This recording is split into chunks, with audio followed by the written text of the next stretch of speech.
Okay, good. Hi, everybody. Welcome back to We the People Show with Karina Schmitt here. I have the pleasure of talking to Charlotte County Chairman of the Commission, Joe Tiseo, today. And today's the day after our election. So this is an important day for us to have Chairman Tiseo on. Welcome to the show. Thank you. Thanks for having me. My pleasure. Absolutely. Yeah. Um, Chairman Tiseo, I'd like to take this opportunity to educate some of our viewers if they're not sure exactly what a commissioner does, because sometimes, and we do have new voters, both those that are just getting their citizenship and now have the ability to vote, but also first-time voters or people that have just never had an interest in voting before. What is it, if you can give our audience an overview of, say, the job description of a commissioner, and why is it that we need commissioners? What function do they have if we were to parallel that with the private industry? Yeah, so that's a great question. So when I got elected in 2016, I do a lot of speaking engagements, such as something like this show. And we have a lot of transplants from other areas of the country, and a lot of them don't know uh, what a commissioner is, believe it or not. They've come from places where they had a strong mayor form of government, and the mayor ran the show. They hired the police chief, the fire chief. You had other places that had aldermen or council people. But in Charlotte County, we have a county administrator commission form of government. And the role of a commissioner is we're essentially the policy makers. We handle legislative issues, policy issues, enact ordinances, and pass resolutions. The county administrator runs the day-to-day operations of the county. The commissioners don't give direction to the county employees. The county administrator does. So what the board does is we give direction at board meetings to the administrator, and it's his job to carry out those directions with the staff. There are three people that work at the pleasure of the board. One is the county administrator, the other is the county attorney, and the third is the economic development director. They answer to the board. They are hired and fired by the board. Those are the only three that serve at the pleasure of the board. And a lot of people don't understand that that's how it works. Now, in Charlotte County, we have 5 districts that you have to be a resident in. However, it's a county-wide vote, which means everybody in the county gets to vote for every single commissioner when they're up for reelection. There are other places in the country and even in Florida that have single member districts where only the people in that district get to vote for their commissioner that lives in that district. So in Charlotte County, we do it a little bit differently. We're a charter county, and our charter allows for this type of government here in Charlotte County. And I kind of like having it where it's a countywide election. This way, for me, I'm to people who live outside my district. So I'm in Mid County, that's my District 5. But people who live out in West County or South County, I'm as much accountable to them as I am to people who live in my district here in Mid County because it's a countywide vote. So that's how it works in Charlotte County. And other parts of my job include infrastructure, land use decisions, public safety, which is fire, EMS. We also approve the sheriff's budget. The sheriff is an independently elected constitutional officer, but his budget comes to us, as well as all the other constitutionals, the supervisor of elections, the clerk, the appraiser. I already mentioned the sheriff. Mhm. Those budgets all come to the board for approval, and statutes require us to provide space for our constitutionals. We also do things like canvassing. I think you mentioned the elections early on. One of my roles as chairman is to be a member of the canvassing board, and that would be comprised of myself, a county judge, and the supervisor of elections. And we oversee the elections to make sure the statutes are being followed. We're additional eyes and ears in the room as votes are being tallied, counted. We reproduce ballots, mail-in ballots that need to be reproduced. We check for signatures on the mail-in ballots to make sure that the ones that didn't match up, we get to look at those and see that they do match up. That's all part of our canvassing assignment. And so, yeah, I mean, it's a great job. You have to be a problem solver by nature, um, because essentially what county commissioners do, and as you know, and if you've watched the meetings, issues come before the board. Some are legacy issues that have been around for a long time, and we have to make decisions to solve those problems.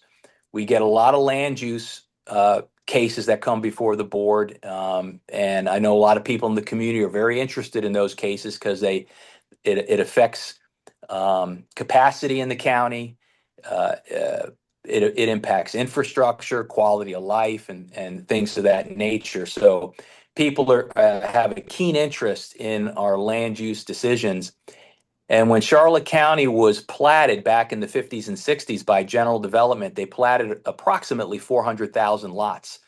And with those lots come zoning designations.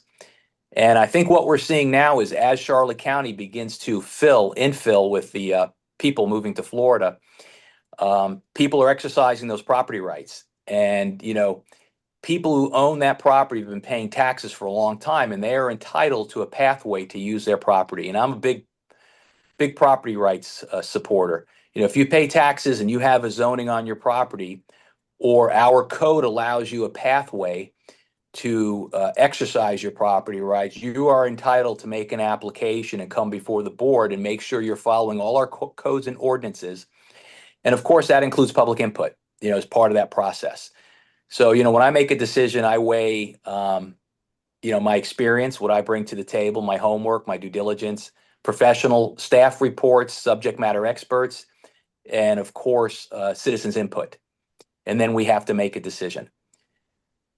You, So those are just some let's of the go things back that a to, commissioner does. you said something about Charlotte County being a one big county, so you can vote in any district regardless of where you live, as opposed to Yes, single district. Can you elaborate a little bit more for our audience about how that, like, what are the pros and cons to that?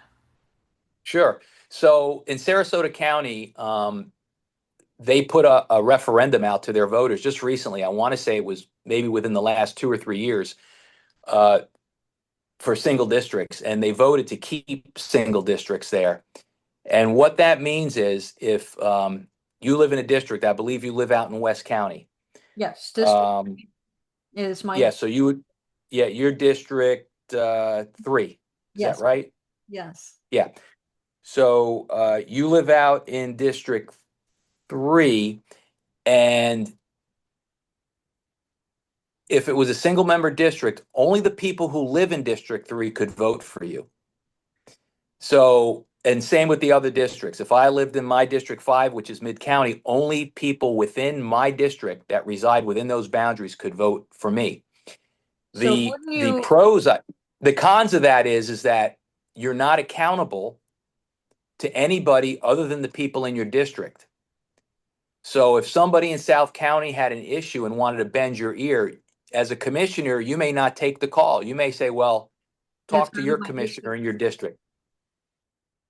So I think the pro is by So having a during, countywide election is that everybody gets to vote and every commissioner is accountable to every voter in the county.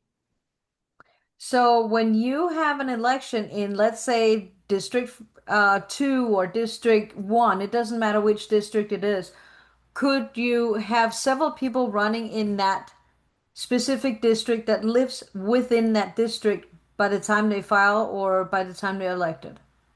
Sure, sure. You can That is have, I believe, yeah, I believe in the last election for South County District, District 2, uh, there were 3 eligible qualified candidates in that race in the primary.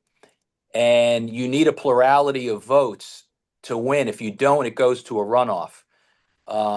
So yeah, I mean, we've had it before where you've had, multiples that qualify to run in a primary. In this case, it was a Republican primary. Mhm. So it has happened before, and yeah, I mean, as long as you qualify and meet the criteria according to the statutes, you either get the signatures to qualify or you pay the filing fee and you sign all the proper paperwork and submit it in a timely manner, then you get your name on the ballot as a qualified candidate. Occasionally, you mentioned that this is an elected position. We just talked about this. Occasionally, somebody may Yeah. be appointed to a position as commissioner. In what situations does that occur? So that actually occurred in Charlotte County after Hurricane Charlie. I believe her name was Commissioner DeVos. She had just gotten elected and Hurricane Charlie hit. She became displaced from her home. She had to move out of her district. Our charter and our rules require you, as I said earlier, you have to reside in the district you represent. She ended up resigning from office because she did not meet the residency requirement, and the governor appointed Commissioner Duffy to serve out that term. So Commissioner Duffy served, I think it was 2006 to 2008. Hurricane Charlie hit in '04, and she resigned around '05, '06 because she just couldn't meet the residency requirement. So yeah, that's typically what happens, and it's left up to the governor. Um, I don't What kind of know since criteria, that time if any other commissioners have been appointed other than that. what kind of criteria may the governor consider to appoint somebody to a commission seat? Well, interestingly enough, the criteria to even run, let's set the appointment criteria to the side just for a second. The criteria to run for office, it's a very low bar. There's no education requirement. I believe it's 18 or older. Um, so the bar is very low, and I think that's done that way so everybody from every walk of life has an opportunity to serve. You don't need a PhD, you don't need a 4-year college degree, you don't even require a GED or a high school diploma. There is no requirement to run for office, educational requirement like that. As far as an appointment, the same thing. Typically, what happens on an appointment, applications are sent in to the governor's office. He has a committee that reviews those. Like I forgot the term. It's something like an appointment review committee, and they make recommendations to the governor on those applications. And I also understand that your local legislative delegation who's up there, they bend the ear too because they're the boots on the ground up in Tallahassee, and they may have some weight in suggesting who would make a good replacement for that particular person. As an example, the school board.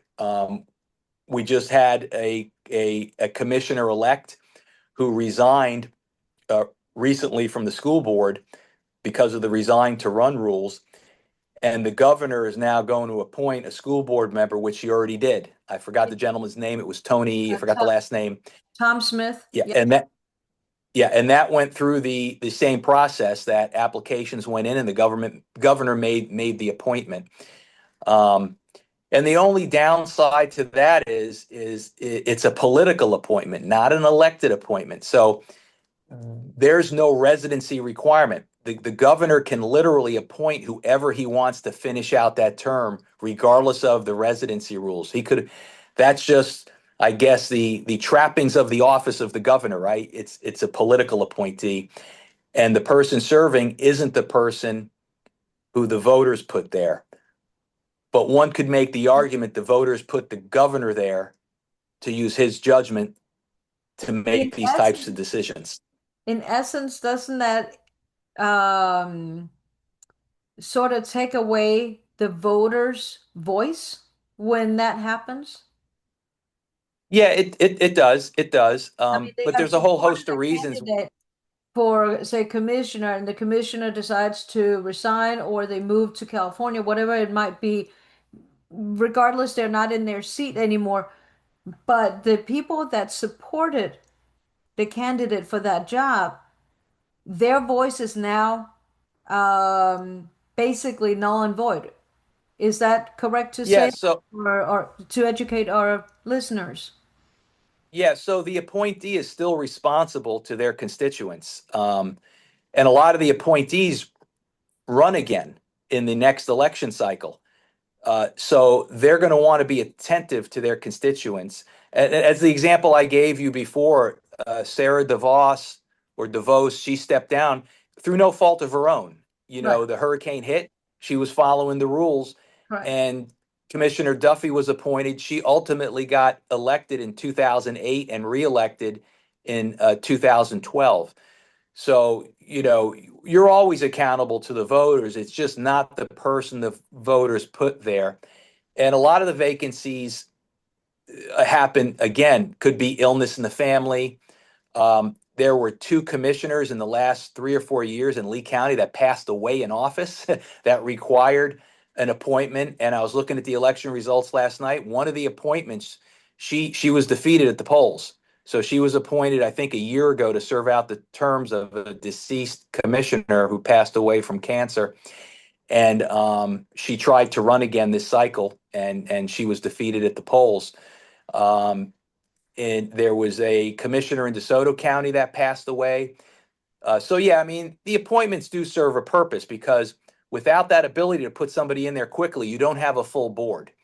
correct. So in order to get things done quickly without a special election, the appointment works. And again, you know, all of these people are up for election at the next cycle. So, but they you know, even though you're appointed, they're accountable. They just weren't put there by the voters.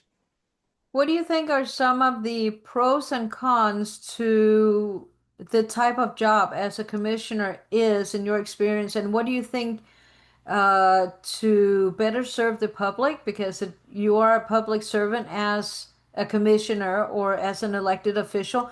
What do you think for this particular um, job is a good background or some issues that a candidate should educate themselves on thoroughly before they run?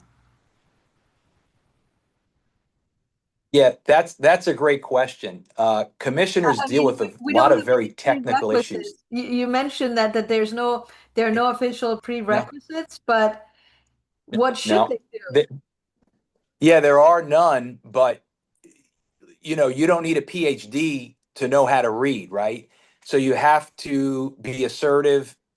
You have to immerse yourself in reading a lot of technical reports. The land use decisions are very technical. They're quasi judicial meetings and legislative meetings, and you're held to a higher standard when you make those approvals. You're essentially acting as a judge with a robe up there, and you have to be very careful to follow the rules because your decision has to be legally defensible uh, in a court of law. Otherwise, you can have an applicant appeal the decision. So you have to be very careful there. But we wear a lot of different hats. I sit on multiple committees. I'm on the Affordable Housing Committee. I'm on the Community Action Agency. I'm on the Water Authority. Um, and you know, you're putting on a lot of different hats, and those are unique, distinct, different issues. And you know, when I ran on my background and experience. It was my slogan was common sense defined by experience. And why I say that is I volunteered on a lot of different committees before I decided to run for county commission. I never aspired to be an elected official.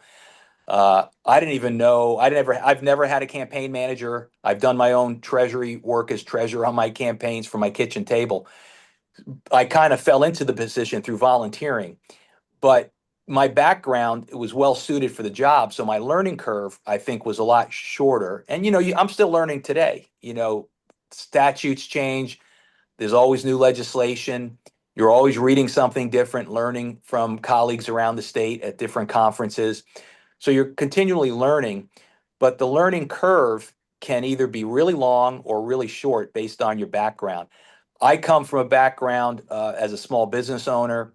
I had my general Class A contractor's license and real estate license by the time I was 26 years old. And what did I deal with in those businesses? Finance, budgets, construction, infrastructure. So when I got elected, and I mentioned earlier, you know, the things that the board does, my experience lend itself to practically every facet of what a commissioner does.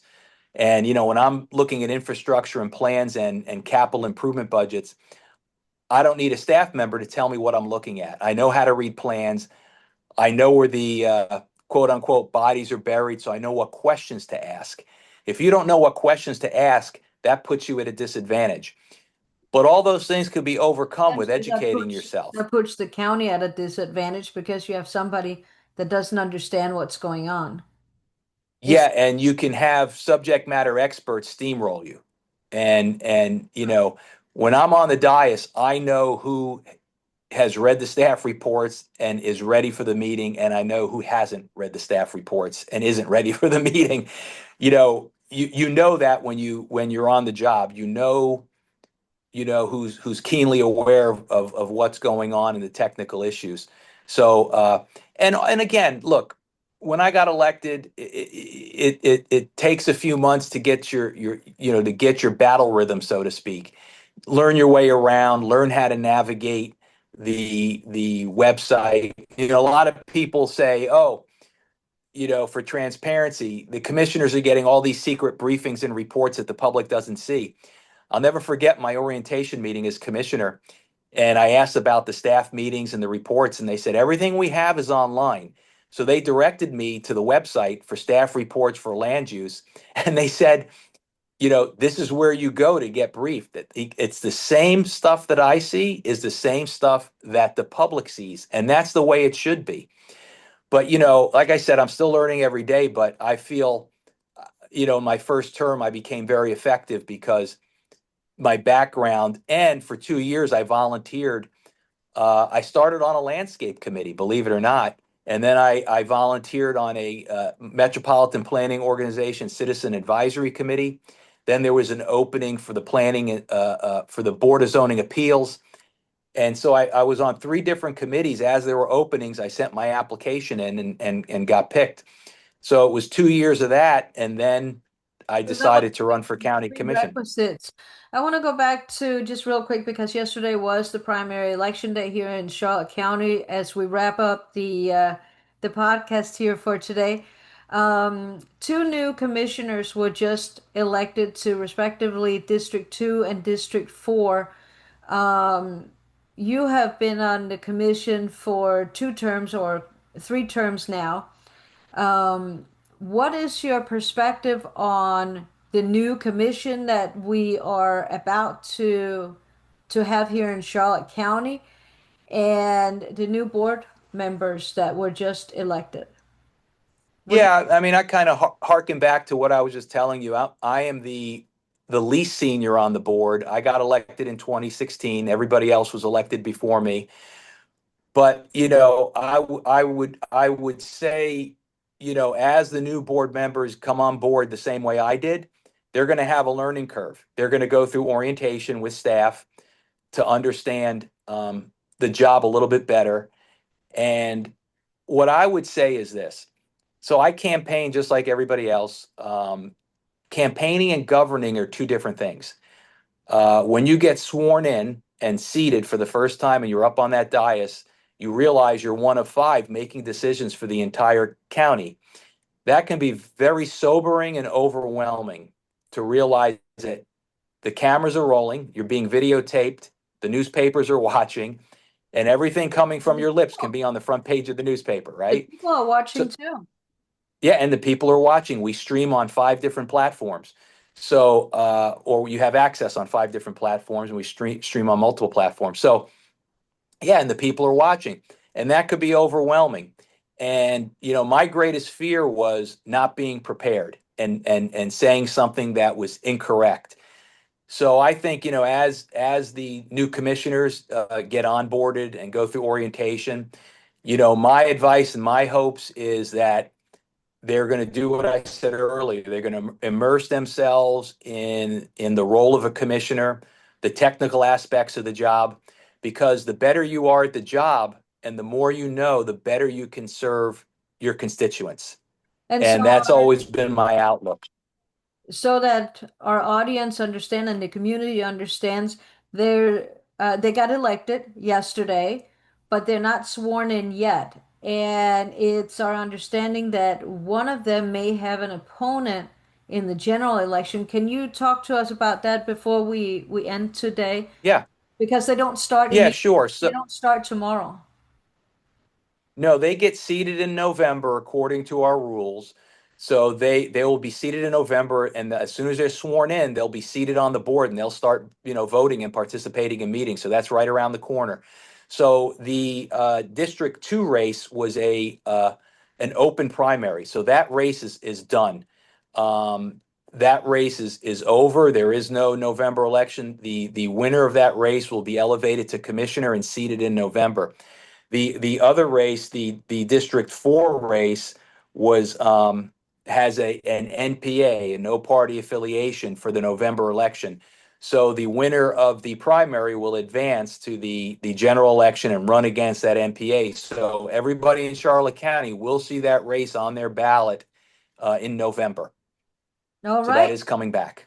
That was, Thank you so yep, much. that was yeah, no problem. Yeah, appreciate you This has having me. been very educational for our community, I'm sure. And our objective is to get this video out to as many both senior voters, but also, and not senior by age, but people that have been voting for many years, because things change over the years in all counties, but also to those that just got their right to vote in the last few years. And if they have any questions, what would be the best place for them to turn to? So I would say if they have access to a computer, and if you don't, you can go to our libraries. You have access there to Wi-Fi and some computers. Go to our website. We have, or if you have a personal, a phone, a personal device, sign up for our alerts. You can get alerts for and our newsletter, and just our website is just chock full of great information of the community. Actually, I have a book here. I'm going to hold up if you can see this. Can you see that? Yes. So we put out this manual for new people in the county. It's called Charlotte County 2026 Owner's Manual, and it's not very thick, but it's got all the basics of local government, a little bit on the city, but departments, what we do, what services we provide, and how you can get access for information. And so this is a great book, and I'm going to start handing this out at my neighborhood watch meetings, at my POA and HOA meetings, because it's a great resource. And I just want to, before we go, touch on one thing you opened the show with. Yes. You mentioned the voter turnout. This was my third, maybe fourth canvassing assignment as commissioner. And I'm so pleased to see that the voters turned out in historic numbers for a primary. I think we did hit Absolutely. the 28% mark. And It was and amazing. that's really good. It was always in the lower 20s, and we hit a new high in recent history. And I was proud to be in the room when I saw those numbers come in, to see that type of voter engagement, that people are finally, Waking up and getting starting to move engaged. that number. Yes. I Yeah, totally getting agree. engaged. I think I I completely think agree. that was great. I hope it's that way in the future for all our other Well, primaries, I because hope also. like we talked about, the one race was decided in the primary. Like that's it. Right. You don't get to vote again. So it's important that the But primary voters it's decided that race. it's important too that they turn out just as strong, if not stronger, at the general election in November. That's Oh, agreed. Our numbers in the important. general elections have always been pretty strong in the 75% and above range. So we've always had pretty solid numbers. The primary was where we were kind of lacking, Right. because if this particular race, it was only one race locally, I think, decided in the primary, but in years past we had multiple commission seats were decided in the primary, Right. and Thank you that's so why it's much. important you vote. Thank you so much, Chairman Joe Tiseo. You're more than welcome to Thank come you. on the show another time. I think this has been really wonderful. Thank you for taking the time, and we will be back soon with more on We the People podcast. I'm Karina Schmitt. See you soon.